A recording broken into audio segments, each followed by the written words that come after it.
পরিবারের বড় ছেলে আমি। আমার পরিবার আমার উপর নির্ভর। দূর প্রবাসে যতটুকু অর্থ জমিয়েছি, নিজের বুকের ব্যথাটাও দিন দিন বেড়ে চলছে।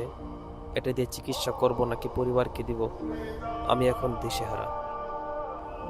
মা, কেমন আছো? সামনে তো ঈদ মামা, অল্প কিছু টাকা পাঠাই, আত্মীয় স্বজন যেহেতু আছে। তো তুমি মা এটা ছোটো মোটো দেখা এটা গরু কিনালেও হ্যাঁ, শরীরটা ভালোই আছে মা।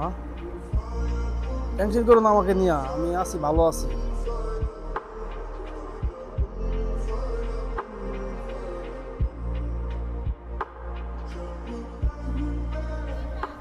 কিরে, আমি ফোন দিতেছি কতক্ষণ ধরে, ফোন রিসিভ করিস না, কথাও কস না।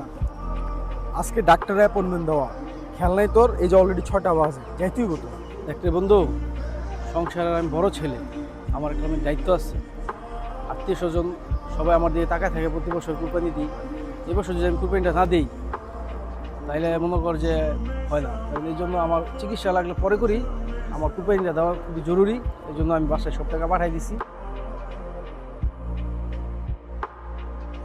আমি এবার চিকিৎসা করবো না, সামনে বেতন পেলে আমি করব, তুই ক্যান্সেল করে দে।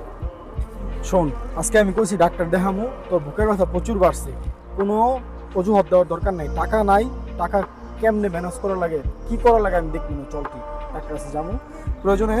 প্রতি বছর হাজার হাজার প্রবাসী নিজের সুখ বিসর্জন দিয়ে পরিবারের মুখে হাসি ফোটানোর জন্য দিনরাত পরিশ্রম করে।